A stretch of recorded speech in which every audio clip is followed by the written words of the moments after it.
Next up, we have Dr. Zach Haber going to talk to us about UHPC solutions for bridge preservation. Zach is a research structural engineer at FHWA's Bridge Engineering Research Team at Turner Fairbanks. It's a great opportunity for me to be here up in the Northeast talking to bridge owners and the folks that have the problems that we're trying to solve. So what I'm going to do, instead of just jumping into an agenda, is show you a couple pictures to get started.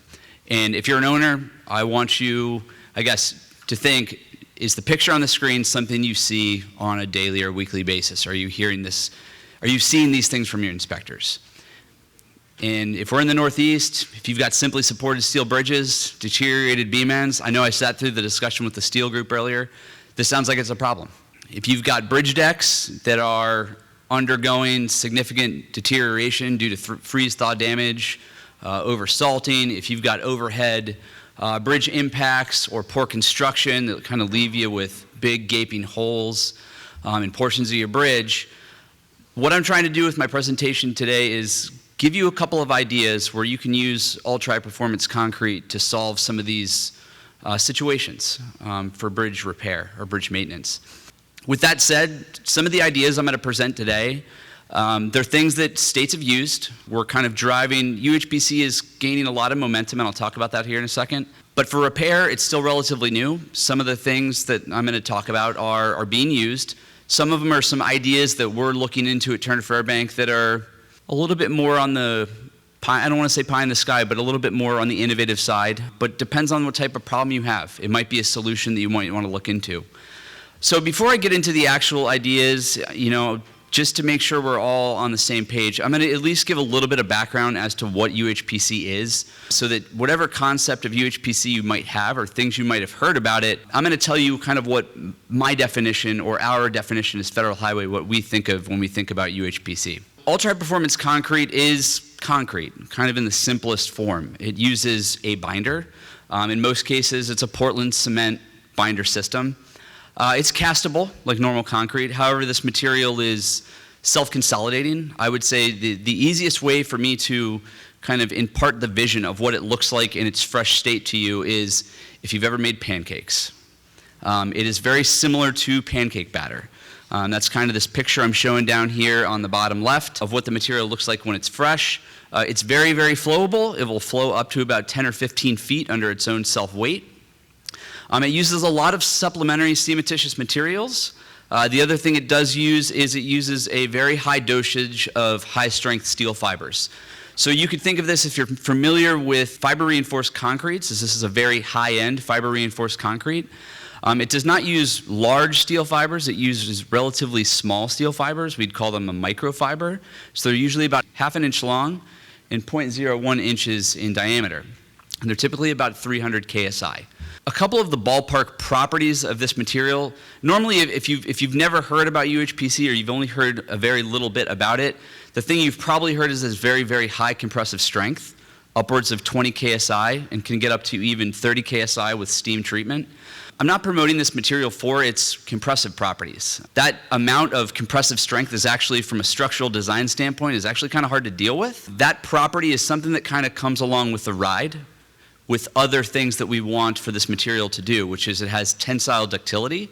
So it kind of has the ability to stretch like steel due to all those steel fibers. And it's very, very low permeability. In terms of ballpark numbers, it's about 0.7 KSI tensile strength. We'd say that its permeability is it's an order of magnitude less permeable than a very dense high-performance concrete. It's effectively resistant to freeze-thaw damage, very highly resistant to abrasion, very good bond to steel, reinforcing bars, or existing concrete. And like I said, it's self-consolidating.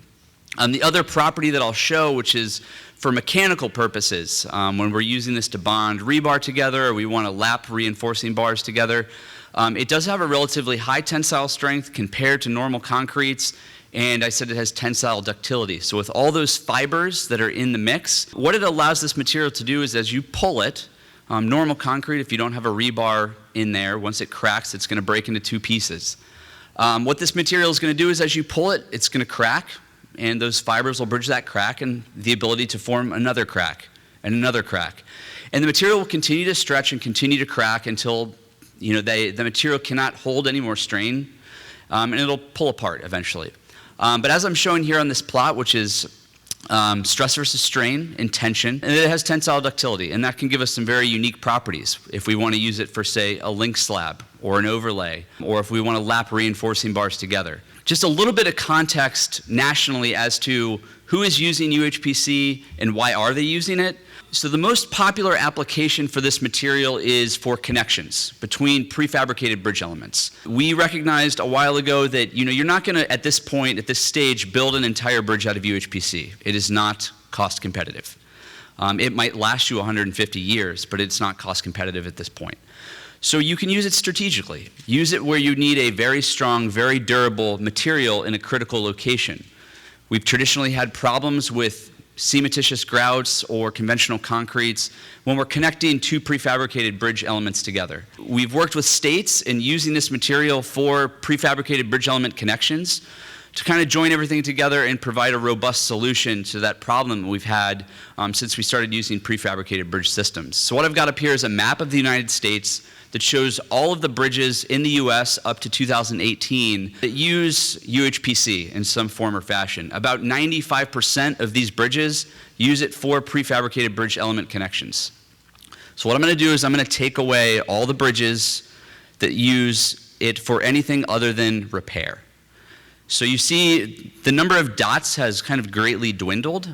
Now, dwindle is not really a good word to use there, but it's been greatly reduced. And that's because it's really been only in the past 2 or 3 years that using this, not for prefabricated bridge element connections, but for using it for repair is becoming a bit more popular. So if you're a state, if you're an owner that says, you know what, connections, prefabricated bridge elements, that's just not what we want to do in our state. We're a little too risk adverse for that. There's some applications where you can start to use this material in very low material volumes. So for example, replacing headers on an expansion joint. Normally you would probably just put normal concrete or steel back into that location. You could put UHPC in instead. It's going to give you a more abrasion resistant, durable solution. What we're trying to do here is I'm going to give you a couple ideas of things that you can use UHPC for bridge repair and maintenance.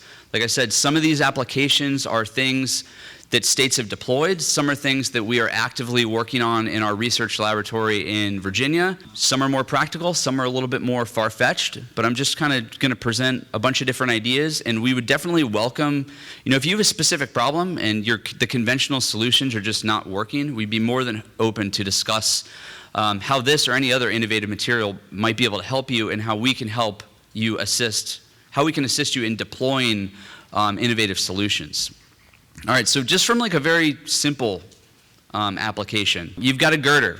In this case, it's a box girder. It happens to come from a bridge that was new construction, splice girder technology at a splice location. So this was in Florida. It was a bridge newly constructed. The splice location, if you're not familiar with splice girder construction, basically you take a bunch of prefabricated segments, you put them together, and you connect everything with post-tensioning, and then you fill in the splice locations with some type of castable material. So what happened is the contractor filled the splice location. You'll do an air pressure test to make sure that you don't have any leaks so you don't lose any grout when you grout those PT ducts. And they were finding that they were losing some air pressure. It was found that there was some poorly consolidated concrete in the splice location, and this is essentially what they revealed. This was at a mid-span location, so a critical moment zone. The contractor put together 2 plans of action, one with conventional materials, which required bonding agents and FRP and pre-bagged cementitious materials. Or in this case, another alternative was to use UHPC, which was something FDOT was interested in using, and this kind of was a relatively low-risk application. So that's what they used. They replaced the material in this spot with UHPC. It was done relatively quick, and it would provide a good, robust repair.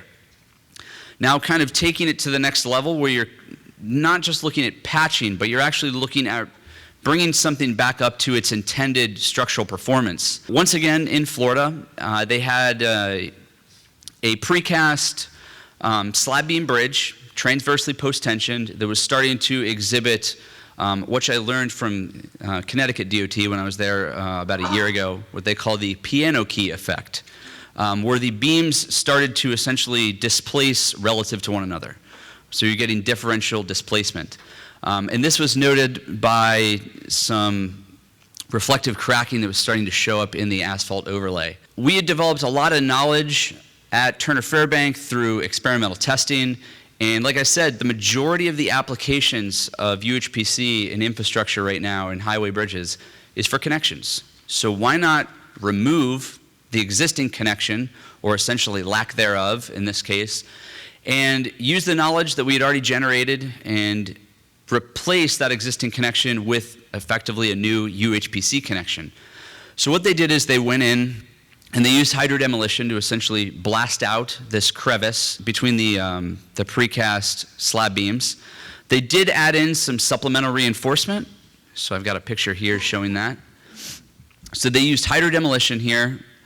They kind of removed this region. They put back in some supplemental reinforcement, and they cast UHPC, as you would do in any UHPC new construction connections. And so far, the performance of this bridge has been pretty good from what I hear from FDOT. So these are kind of two repair techniques that you could use, which are relatively low-hanging fruit. Material volumes, depending on the bridge, are not going to be relatively large. The next one I'm going to introduce, I'm not going to talk a whole lot about, because one of the next speakers, Mr. Greg Nault from Lafarge, is going to talk about it extensively, and it is using UHPC for bridge deck overlays. We know that bridge decks are an integral part to our bridge, and we know that we very frequently, many owners have problems with deck deterioration. So instead of using a conventional solution, why not use a material that has very, very, very good durability and very low permeability to essentially armor your deck surface. UHPC overlays have been deployed in numerous states at this point in time. The first one was done in 2016. I think there's at least 3 states now that have UHPC overlays. I noted earlier that UHPC is self-consolidating, and it's very flowable. So you're thinking, how do you put a very flowable, self-consolidating material on a bridge deck? It'll go from the high end and flow off down at the low end. Most UHPC overlays are formulated a little bit different. They're formulated to be thixotropic, so I'd say it's pancake batter on the left and biscuit batter on the right, so it'll kind of stand up on its own. So just something I wanted to note is that when you use this for an overlay, it's formulated a little bit different, but I'm not going to talk anymore. I'm going to let Greg talk about this in more detail. And I'm going to shift towards something that I kind of noted and I heard some discussion about earlier today, which is deteriorated steel bridges. If you got simply supported bridges, essentially open-decked bridges, you've got salt and water and things pouring down on your beam ends, and they will effectively deteriorate to the point where you've seen daylight through to the other side. I'm not a steel guy. I'm a concrete guy, but this is something that we are starting to notice, that there are applications of concretes, especially UHPC, in using them to repair steel bridges. So the next couple applications, that's what I'm going to talk about. So where this came about, it came about from Connecticut DOT and the University of Connecticut. They developed a repair solution using UHPC with a consultant. It was CME who kind of came up with this idea, because this is actually one of those cases where using a UHPC-based repair is actually more cost-effective than the traditional steel repair. Now, we're talking about steel beam ends, where you're getting a lot of section loss down here at the base. So you're getting section loss to the point where it's starting to affect your bearing capacity. So the idea is to effectively encase or jacket the end region in UHPC, because it is highly durable. So salts are not going to get in through the UHPC. There is a question from inspectability, right? I hear from many owners, well, if you bury it in concrete, how can I inspect it? And that is a valid question, and that is something you have to weigh. As an owner, you have to weigh in, is that something you're okay with? Some laboratory testing done at University of Connecticut has verified that this works strength-wise. They've done some accelerated durability testing, and they've demonstrated that you can actually mitigate the salts and liquids from ingressing behind the repair. What has happened is they've done a lot of testing, and unfortunately, Rhode Island, I don't know if Rhode Island is in the house today, but Rhode Island beat Connecticut to the punch. And they actually deployed this not too long ago on a strengthening project outside of Providence, Rhode Island. They actually did, to my understanding, was about 80 beam ends, pretty deteriorated beam ends. Now, this was not supposed to be a 15, 20, 30-year fix. This was a bridge or a series of bridges that was slated for decommission. And they wanted to try this out, and they were so bad that they just needed to get in there. They needed to provide some additional strength to those beam ends. This bridge is going to be decommissioned in 2 years. It was more or less a proof of concept in how to actually deploy it. I've got some images up here that kind of show some of the deteriorated end regions. Like I said, a couple of these you can see daylight through to the other side. When you're installing this, the idea is that you weld studs to the region of the web and the flange that still have a significant amount of section. I'm not going to speak too much about actually welding the studs. That would be, you need to make sure you clean the surface enough to where you can get a good solid structural weld to that existing web. And then here's the picture of the jacketed region. All right, so the next idea I'm going to talk about is one that we were doing some work in this area at the lab.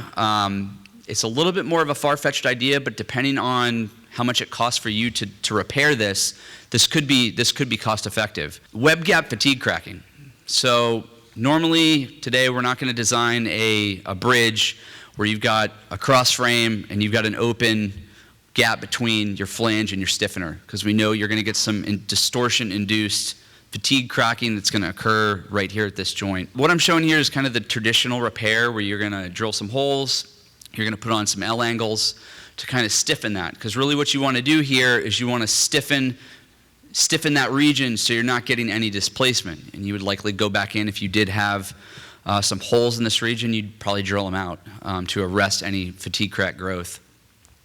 So we started looking at, instead of doing this traditional repair, can you kind of use the approach that Connecticut came up with of providing some type of UHPC-based repair where you just weld on some studs and cast a very small amount of material. We created some specimens where we started to create some fatigue cracks in some web gap fatigue cracks. I've got one shown here in yellow. And the solution that we're proposing, like I said, this one's a little bit more further out there, is to weld on some studs and put in essentially a small UHPC block. Now with conventional concrete, you would not be able to do this because as you get some relative deformation there, you're going to generate some tensile stresses, which would cause normal concrete to crack and it's going to fall off. Given the fact that this material has the fibers in it and it actually can take tensile loads, makes this more feasible. So, like I said, this one's a little bit further out there. It would, depending on which side you did it on, ideally you would do it on one side so that you have some inspectability on the other side, but you could do it on both sides of the web. The last idea I'm going to pitch here is one that, without a little context, seems rather odd. And so I'll provide a little bit of context. So what I'm showing here is a through-girder bridge. It's not typical of a highway bridge, but it's very typical of a rail bridge. There are some states that own rail bridges. For example, New York. This project that I'm about to discuss is a project that I'm actually partnered with New York State on a bridge that they own that operates the Long Island Railroad. They had some problems with needing to strengthen some of these bridges, so they came to me with an idea of, can we use UHPC? New York has been one of the more forward-thinking states and early adopters of this technology. So they like to try to find innovative ways to use UHPC. For through-girder bridges like the one I'm showing here, if you needed to strengthen this bridge, you only have a couple options, especially if it's carrying rail traffic that you really can't stop it. So replacement is not a feasible option in this case. You could go through and bust out all the rivets and put on additional steel plates. But that's going to be pretty time consuming, and depending on the rail traffic, it might not be that feasible. The idea is this is one potential solution. And like I said, depends on what your scenario is. The idea is if you have a built-up section, in this case, it's a riveted section, so your only other alternative, other than rebuilding, is you bust out the rivets and you put on some additional steel plates, is you could, in the event that the steel is weldable, which is kind of the prerequisite, you weld on studs at the top and the bottom, you apply external post-tensioning, you apply a UHPC topping, and then you encase the bottom in UHPC. And what this is going to do for you, it would increase the capacity of the structure, reduce live load and dead load stresses, essentially gives you composite action, and gives you impact protection. So I can't get into too many details because this is actually a project that they are going to send out to bid sometime soon. But what I can say is this was a scenario where they came to us and said, we have an idea. We don't have a lab facility and we need a quick result. Can you help us? So what we did is The deal was, if you send us the specimen, we will test it. So we essentially got a half-scale steel specimen from them that has a UHPC topping. We put the UHPC topping on in the lab. It's got external post-tensioning. We finished the testing of this about 2 weeks ago, and we'll provide them kind of a brief summary of how it works and provide some design recommendations. But this is just one idea. But really what I want to demonstrate here is, if you're a bridge owner and you have an idea and you just don't necessarily have the means to do proof of concept type testing, we'd be more than open to talk with you about how we might be able to facilitate doing some of that work for you to get innovative ideas from the laboratory or from the drawing board out into practice. So with that, if we got a minute for questions, I'll take them. One of the challenges of using UHPC is often the cost, and Sure. that's usually relative to how much of the material you used. I was just wondering if you have any other information about these limited locations and the cost that goes with just getting all the equipment out and starting work. That question comes up frequently, cost. The material does cost more, a few times more. It depends on if you look at bid line cost. So if you go to a contractor and you spec this in a project, I've heard cases where it's like 15 times more than normal concrete. A lot of the times in many of the deployments in the United States, the contractor is leveraging a proprietary supplier who's providing some on-site technical assistance, and they're also factoring in risk. For certain places that have done this numerous times, where the risk has started to decrease as the contractor's understanding kind of goes up the learning curve, the cost will come down. Some states have looked at non-proprietary mixes. So if you were to go the non-proprietary route, meaning like we get to the point where a state can call up a ready-mix supplier and say, hey, I want UHPC, and it shows up, the cost can actually drop significantly. Instead of being 10 times more, it could be 5 times more. But once again, it goes back to being strategic, and using it strategically where you need it at this point in time. Have you done anything with removal of it? So you use the example of using it in a joint repair? Sure. Well, if that joint, again, needs repair in 20 years, what's removal like? We have not done any work on it. We've not heard of anybody doing any work on it, because the idea is that, compared to other types of materials where you do need to do joint repair because you've had the material is degraded, the idea here is that it doesn't degrade. A UHPC connection should effectively last longer than the bridge deck itself. So this question comes up, and that's essentially the answer, is that the idea is that you don't repair it because it lasts longer than the deck itself. I will say this, it is harder to grind. It would be harder to remove because it is stronger. So that would have to be kept in mind. Let's get Dr. Haber.